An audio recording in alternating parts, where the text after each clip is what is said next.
Blades Ramble are proudly supported by our main channel sponsor, My Business Group, a group of brands designed to support owners, leaders and managers in business. If you're looking to grow your business, contact mybusinessgroup.co.uk today for more information or follow the link in the description below. And as this is hot off the presser, we're proudly sponsored by High Point Access Limited, your number one stop shop for all your working at heights and roofing needs. If you mention the Ramble when you're asking for a quote, you'll receive 10% off any works. Find their details in all the links below. Thank you to High Point Access Limited for your continued support of the Blades Ramble. Blades fans, subscribe to Blades Ramble. Up the Blades.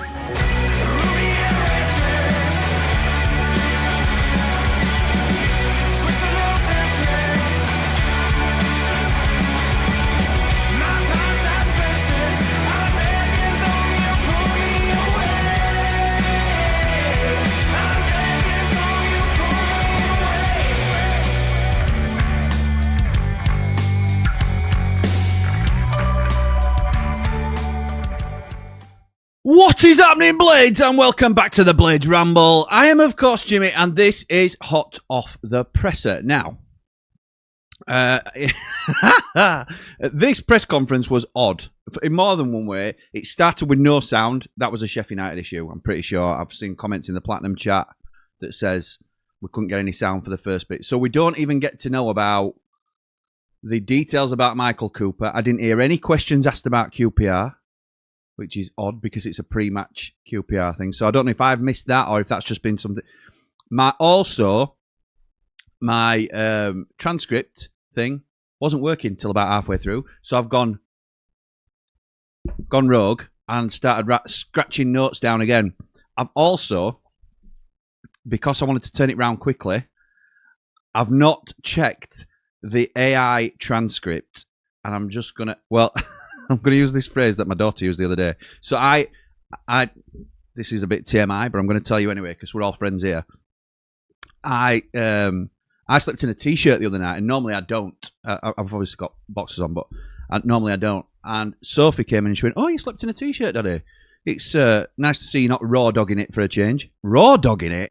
I assume she means just like, going all out there and whatever. But so yeah, I'm raw dogging it with the AI transcript. I feel a bit embarrassed even saying that out loud. So the bit I got to, when the sound eventually came on for Chris Wilder, he was talking to Andy Giddins from Radio Sheffield about Adam Davis stepping up to be the goalkeeper for this game. Yeah, we trust Adam. He's a strong character. He's a good lad. He's well respected in the changing room. He knows that he's let 2 poor goals in the other night. But Coventry will go well, and we've got a good group of players who went toe-to-toe with them. I'm an emotional manager, though. We're all frustrated, but I'm confident we'll get the right results to get out of this. The players, the mentality are showing me that they're good enough to do this, how they're going into games. They're not going into themselves. The goals we're conceding are really poor, but if we get that right, I'm confident that we can turn things around. Let me just double check that the mic's on. Thank goodness for that, because that would have been me all at, I'm going to say 6s and 7s, but we'll not jump into that either. How do you stop the mistakes happening then, says Gids? Because a lot of the goals are down to genuine individual errors, but how do you stop those from happening? He says repetition. We have to coach the scenarios that could potentially happen in the game, and even though there's loads of scenarios that can happen, we have to look at where we're going wrong and where those errors are coming from. The long throw seems to be back in fashion. I can't read my writing again. They won the game through a mistake of ours. We need to control that element of it. Make sure we deal with it and don't make those mistakes again. 7 goals now that we've conceded just after half time, and that is a mental hurdle we also have to get over. If we get that bit right, I'm convinced we can turn things around. It was then asked by Andy about Blaster and Chong and Hamer, who were all obviously on their way back from injury. He says, I'm absolutely delighted to see Blaster back training with the boys. Gus will be back in training on Monday. I think Chong will be maybe another week onto that. So he'll be touch and go for the Sheffield Wednesday game. But Blaster will be desperate to play in that game. Gus even wanted to play in the Coventry game. It's interesting that about Chong because he's been called up, I think, for his country. And he's not yet back in full training for Sheffield United. So I'm sure Chrissy Wilder's got a few things to say about that. Gids then said, you've tweaked your tactics slightly. Can you talk to us a little bit about that? He says, well, every team that we face, we do our homework and analysis on them, how we can get at them. Tactically, no one's opening us up. He says people can spin whatever narrative they want, but Coventry did us on 2 set plays. Derby didn't open us up, neither did Preston. Nobody's getting us in open play. Maybe now our weaknesses seem to be a long throw or a set play, and we'll have to deal with that as well. The biggest target for us is to win games. Players are not going under. They're doing the hard bit. I told them this the other day. They're doing the hard bit. They're just not able to see it through and get back into the game. They're not wilting. And then I'm going to switch to the AI transcript, which I haven't checked, so wish me luck. It then cut off a little bit, and Wilder's talking about, he's answering one of the questions which I didn't get, but he says, all of a sudden you find yourselves 1 down against an incredibly positive home side. It's a big crowd and a chance for them to go stay top of the division. Everything's going against you, and yet you come roaring back. They're doing the odd bit, the pretty straightforward bit, which is control. It's the same question. Apologies, that's why. Which we can sort out if we need to, and we can through what we've talked about. So they're doing the odd bit right. The spirit and the mentality of the group is okay to good. If it wasn't, I'd say it wasn't. If it is, I'll say it is, and it is. If it wasn't, I'd say it wasn't. If it is, I'll say it is, and it is. So the squad mentality is okay to good. That's why I'm positive about what we can do and what we can achieve. Of course, getting back to winning ways is the key one. Psychologically, we all like to go into the international break off the back of a win. It makes life easier for everyone, and yet it just feels a bit more important with this one tomorrow. Going into the next game off a win is huge. That never changes. We can all look and have opinions about what we should have done 6 months ago, last week, whenever, but we're in the situation we're in now, and we've got to deal with it. I've got to deal with it. And I've said before, I'm not taking a wrecking ball to this. Of course, there'll be regrets right through the club, but we've got to pull it together. I always believe, and understandably so, there's negativity around the place tomorrow. If there's negativity around the place tomorrow, I'll get that. But we've got to own it, and we deserve it. I read a piece by Martin Samuel, a respected journalist recently, talking about modern football and how supporters often now turn up at home grounds wanting to criticise from the off. I've got to say, I've never had that feeling at Bramall Lane. Never. During or after the games, yes, at times, and I understand that, but never before a game. And while that seems to be happening more and more around the country, Bramall Lane's always been a positive place to play football. I'm sure our supporters understand the situation we're in and the help the players need right now. If they were turning it in or shortcutting it, and I was talking differently, I'd understand a negative reaction, but they're not. They need that bit of help right now, and I'm sure if we get it right tomorrow, the crowd will be right behind us.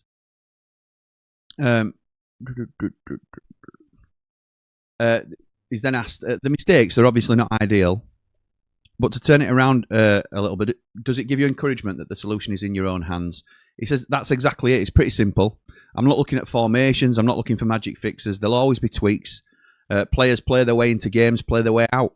There are injuries. There are players we'd love to have back. The Bashams, the Chongs. We'd love Tom Davies to... the Bashams.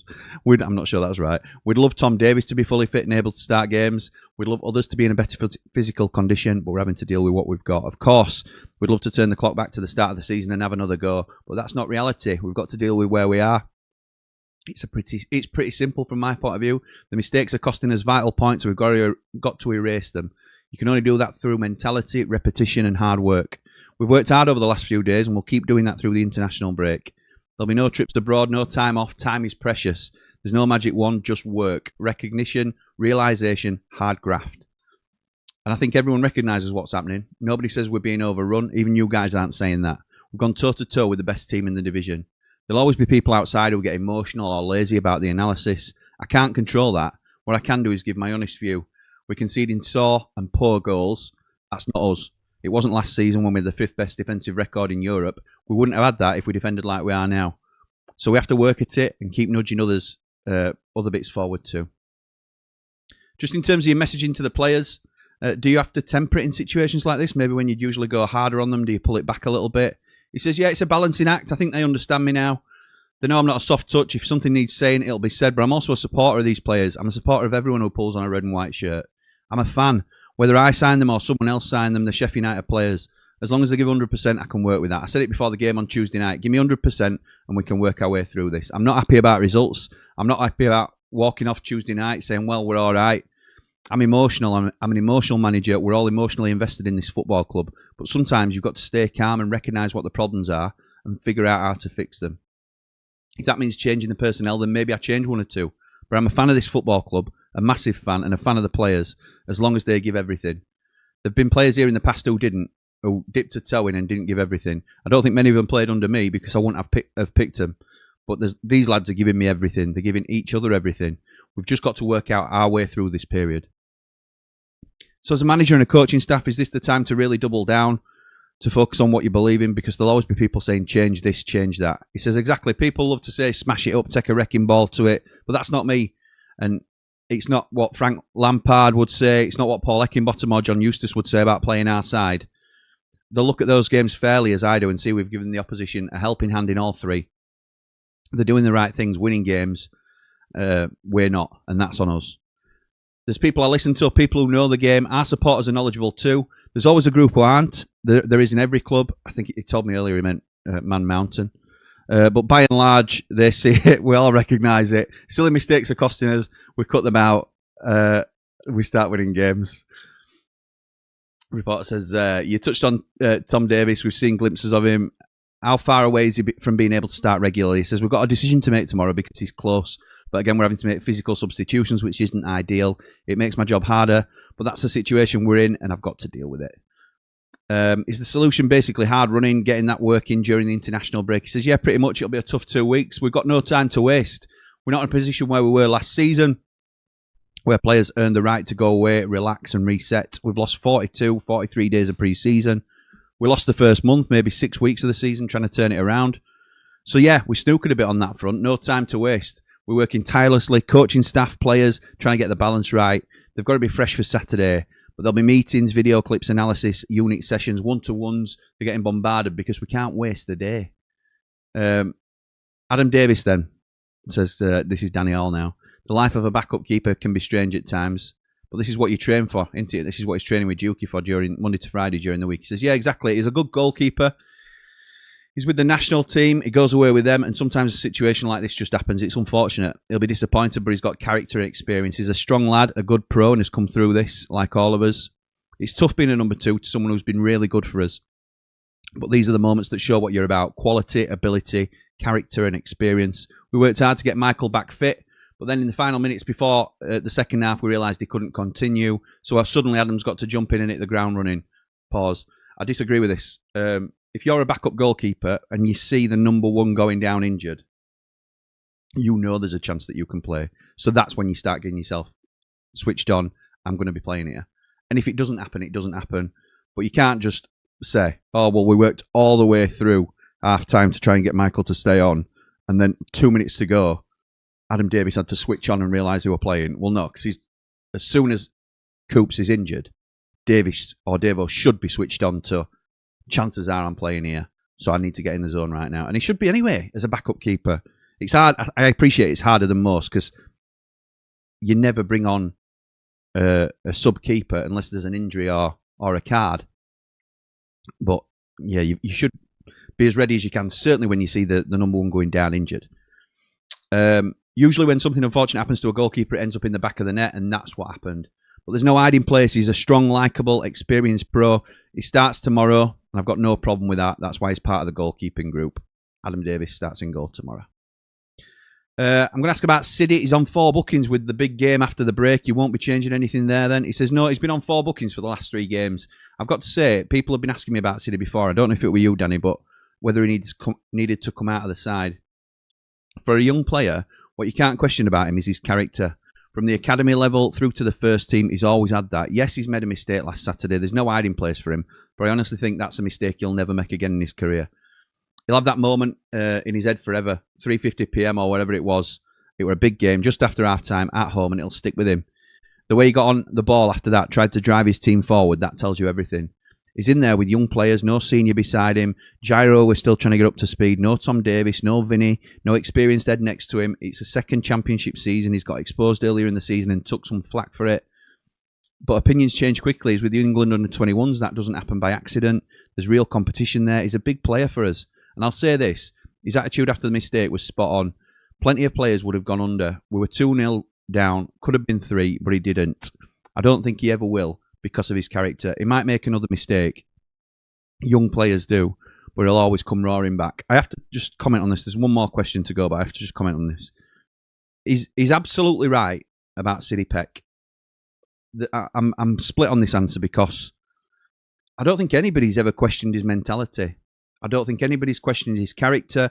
A lot of us have already said, if he's to be with Sheffield United long term, he's the type of character that you'd want to wear the armband at some stage. If we lose Ollie Arblaster, for example, in the summer, and City still stays, we're a championship side, hopefully, then you can see him wearing the armband for Sheffield United. He's that type of player that you want in your side, in your midfield, to get everybody going because of the example that he shows on the field in terms of his attitude. I think people were calling for a rest because it were his performances. It wasn't an attitude thing. It were his performances were flaky at times. And he's been up and down. I thought he had a very good game last time out against Cov. So, yes, I believe he deserves to start this game against QPR. But I also think it was valid for people to be calling for him to have a rest. So, that's my thoughts on City. You can certainly see, and we knew it already, what Wilder loves about Sidney Peck. And he's a Wilder player, isn't he? He's a Wilder type player. So you can understand why Chris is sticking with him. And that's probably the way it's going to be. And that's a fair enough justification as to why he's starting. But I also think there were fair calls for him to be rested when he looked like he were flagging a little bit. Last question from Danny was finally just on the staff. Are you still looking to add to the staff after Gary McSheffrey's sort of stepped up and become involved? And they were like, well, why would we? He says, well, I'm sure before you said you were still looking to add to it. He says, no, there's no reason to. It's an experienced group, a mix of youth and experience. Gary's been a manager and a coach. Same with Mickey Collins. We're happy with the setup and the process. I work with an unbelievable, committed group of staff who are doing everything they can for the players. Bringing Guy in has added to that too. We're happy with what we've got. And that were it. That was the presser.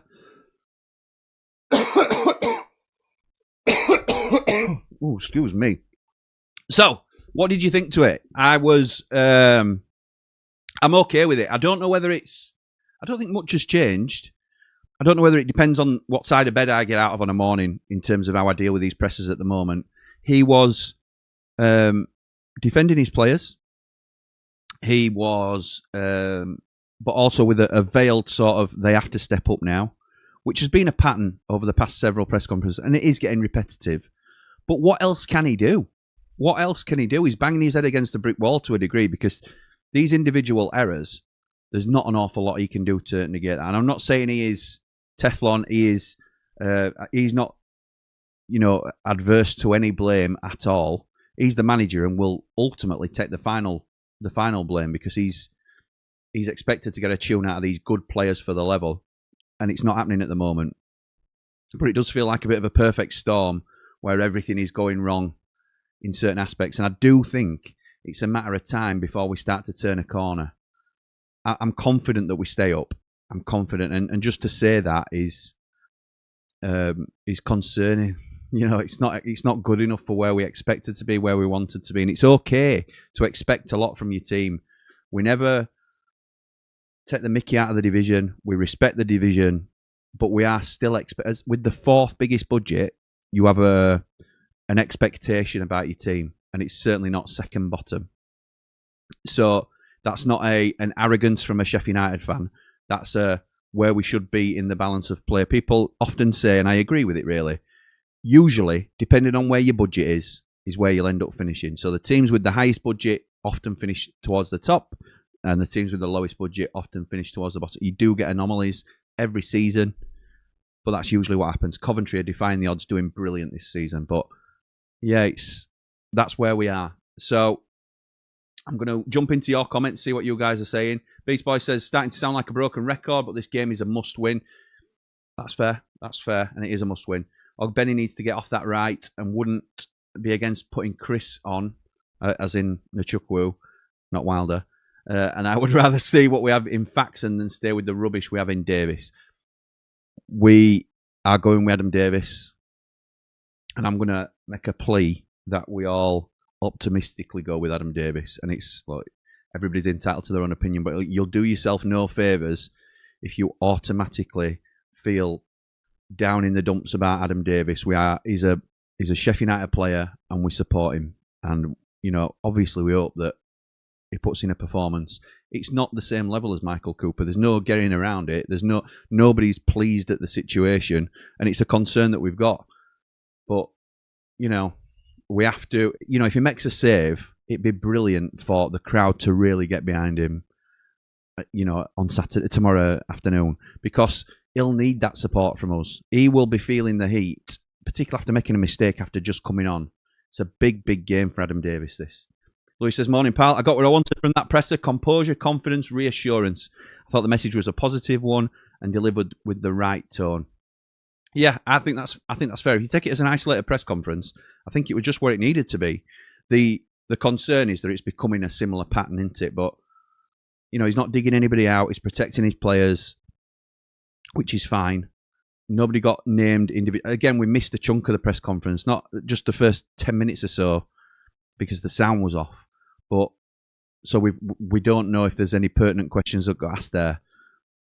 But there's no real individuals been called out like has been previously. It does feel like a togetherness now that he's trying to forge and go with. Lewis also comes in with a $4.99 super chat. Thank you, mate. Very, very generous. Please like and subscribe to the Ramble and support the best Blades community around. Love being a part of it. Here's to another 10k up the Ramble. I love you being a part of it too, pal. Thank you so much for that. Really appreciate it. Tom says, hey up, Jim. Got a work meeting. The Clashers bang on with this, so we'll catch up after. Hopefully won't miss too much up the Blades, up the Ramble. Tom, one of our newest Platinum Ramblers. Thank you for your support, mate. It's very much appreciated. Mark Meldrew. Morning, Jimmy. Actions speak louder than words. Now Wilder can say what he wants, but he can't change his goalkeeper flapping when the ball goes into the box. Don't feel confident for tomorrow. Up the Blades, up the Ramble, up the -2.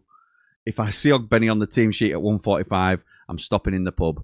No, you're not. You're coming in with us. Right. While Mark Meldrew's on, I just want to say a huge thank you to him and the Platinum Ramblers for, I got a huge card from them to congratulate me on 10k, and you open it up and it's a lovely message inside and all sorts of things. But the front of it, I've had it framed actually. Well, I've framed it. It's a Rate Rogues gallery. All these guys and gals are Platinum Ramblers. Obviously, my dad, Eki Sal, along the top. Look at that from Man Mountain. Wow. Housewife's favourite or what? Dave the Nose. All of them there.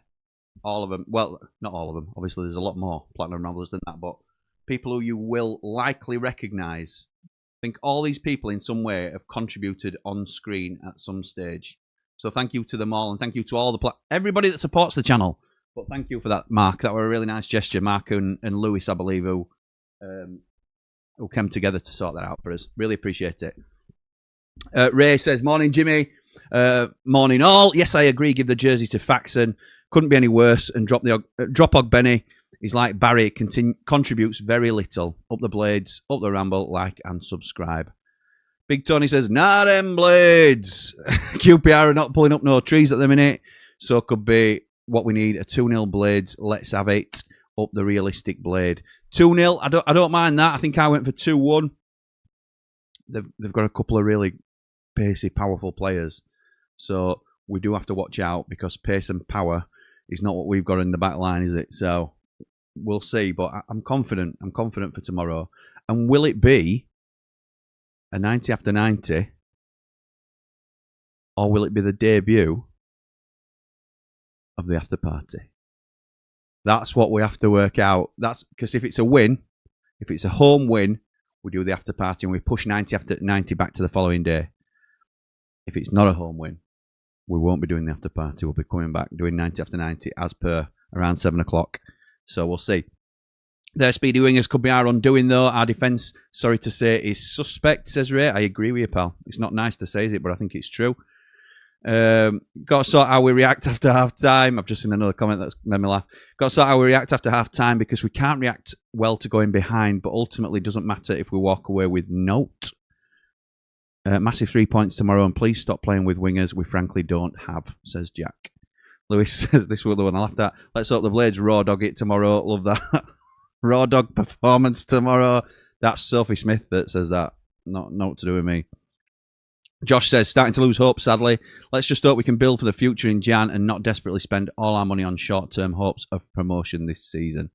Yeah, I know where you are with that. I think I'm going to do, in the international break, which is obviously coming up after this game, we're going to do another squad assessment, I think, or a plan for Jan, something like that, where we look to how we can build. And it's going to be a big one where we have to pick everything apart and potentially put it all back together again. I know Wilder talked about not taking a wrecking ball to it, but he's got to say that while he's got the nucleus of the squad that he has. If he says, well, none of these players will be here in January, or half of these players won't be here in January, then they're not going to play for him, are they? Now, he has to keep them on side. But I do expect a lot of changes in January. Cooler King says, morning, Jimmy. 3 or 4 defeats on the spin isn't a crisis, but 6 or 7 would be. So it's not a must-win, but the club and Wilder need one urgently. I'm confident they get it against QPR. Yeah, me too, pal. I do think it's a must-win, though. I do think it's a must-win. 4 losses on the spin going into the Sheffield derby. Can you imagine the pressure on us? It's Steel City derby. Worst game of the season anyway. But, wow. Get Femi back in the side. Way faster and stronger than Ogbenny. I agree. Ray says, Raw Dog. Classic, that new t-shirt with that on. Going Raw Dog. Love it. LH says 6-7. Oh, dearie me. Scott says, the risk and reward of accommodating Ogbenny to having to shuffle Tanganga to right back when not in possession isn't working. What Ogbenny offers staying up the pitch isn't worth the defensive upheaval. Well said, Scott. Completely agree. Excuse me. Kim says we shouldn't play Peck, Cooper or Hamer at QPR because of the yellow cards. Well, Cooper and Hamer won't be playing anyway, but Peck will. Cooper's injured. Hamer's still injured, allegedly. We need them for the Wendy's match. I think we need to hold our heads up high in that game, in my opinion. Up the blades, up the ramble, like and subscribe. Thank you, Kim. Jimmy, don't Google Raw Duck. No, I'm not gonna. LA Blade says, why wasn't Davis warming up out on the pitch at half-time? Great question. Usually when you're getting ready to go on, you're in getting the team talk, aren't you? But he needs to be ready. He needs to be ready to go. As soon as Cooper's down and injured, you need to be ready to go on. Paul says, you can't sell your best players and replace them with League 1 and League 2 players and injury-prone players. The board has done all that to our club. Whoever advised them needs sacking. Up the blades, up the ramble. Nick says, morning, Jim. Should all the blades put together for an early Christmas party for the team to see if that helps? Yeah, like the Bassett days. Love that. I think tomorrow only goes one way. A QPR win. Up the blades, up the ramble, up the Man Mountain. Wow, up the Man Mountain. Tom says, thought all the players went into hiding for large parts of that derby game, to be fair, after the second goal. Yeah, me too. Mark says, lost 11 in 14. First side to do that since Wimbledon in 2003-4. Yeah, I saw that stat too, pal, unfortunately. If same side and formation starts tomorrow, it's another L, I'm afraid, says Matt. I don't, yeah. It's difficult because the 4-4-2, and as I say, I was talking to Preston about this privately, and he was saying, it works, Jimmy. Why are you criticising formation? I'm not criticising the fact that he's changed it up. I love the fact that he tweaked it and we went with 2 up top. 4-4-2 confused me, but it also confused Cov because it worked and we were 1-0 up at half time. What didn't work is we didn't adapt second half when they changed things. We just stuck to what had worked for us in the first half. We've got to keep adapting during the game. 4-4-2 for us, with the players where they were playing, isn't natural, but it had caught Coventry unawares. So maybe then adapt to what they're doing and we tweak it and move things around a little bit during the game. You have to do that. You have to evolve. You can't just say, great, this worked first half, rinse and repeat, because they're going to change it up, aren't they? You have to be aware of what they're going to bring. Matty says, individual errors shouldn't be an excuse. They should be backing each other up to get over them and win a game. You think there were no individual errors last season? We were winning games despite the individual errors, and now we're losing because of them. Got to stop blaming individuals and expect a united front. Interesting. Mark says, love that, Jimmy. It's just a little something on behalf of all of us to say thank you for everything you do on the channel. Here's to the next 10k, even bigger card. You're a top man, mate. Thank you. Bran says, morning, Jim. Not confident for tomorrow at all. Adam Davis just isn't good enough. We've seen it time and time again. I feel like we hear the same things every week about mistakes. Nothing ever changes. I don't disagree, Bran. I don't disagree, mate. I think it's fair and warranted to be concerned about Adam Davis being in goal. What I'm saying is, it doesn't help anybody tomorrow if during the game we are moaning, groaning, heaven forbid, booing or something like that. I just think we have to try and get behind them, no matter whether we're nervous, whether we are with no confidence in certain players, or, you know, Ogbenny, for example. We've got to, if he starts, which he probably will, we've got to try and get behind him. It's not an easy thing to do, and everybody pays the money that takes the choice. And if you want to do it a different way, then you can. But I am going to try and be positive tomorrow going into the game, because I don't know any other way. I don't know how booing a player could help, or how, you know, moaning and groaning or not getting behind them. As long as we can go out saying we did our bit, then the players have to answer for the rest, don't they? So that's what I'm going to try. Anyway, I'm going to try. Can't promise anything. That's what we're going to try. Louis says, I think 2 up top running the channels helps us get up the pitch and move the defence around at the moment. I would go with it again. Me too. Me too. I still think we should go with a 3-4-1-2. I think, Lewis, you've been an advocate of that. Me and Man Mountain have been saying it for coming on months, I think, at the moment. But it's, yeah, we've got the personnel to do it. So, Tony says, can we at least get a full 90 minutes performance tomorrow? These second halves are killing us. Yeah, they are, Tone. They are, mate. Hope you're well, by the way. Yeah, you're right. It's not been great, has it? Right, okay. As I said, the next time you see me on the channel, thank you to everybody that joined Football Therapy last night, by the way, because I've watched it back now. I really enjoyed it. It was Man Mountain, and in fact, if I got it here, best signings of the season. Bald and brilliant, that's our Lee, and the View from the Mountain were together to discuss the best signings of the season. If you've not already seen that, get over to Ramble FC and give it a watch. It's well worth a watch when you've got a bit of time. As I say, I'm going to be back live on the Blades Ramble tomorrow after the game with either 90 After 90 or the debut live from the Hilton Hotel of the after party. So we'll see which one it is. Let me know which one you think it's going to be. And to be honest, obviously I hope the team win, but I have no idea how I'm going to pull this off. Absolutely no idea at all. So wish me luck either way, whatever happens. But for now, come on, you red and white wizards. Of the Blades!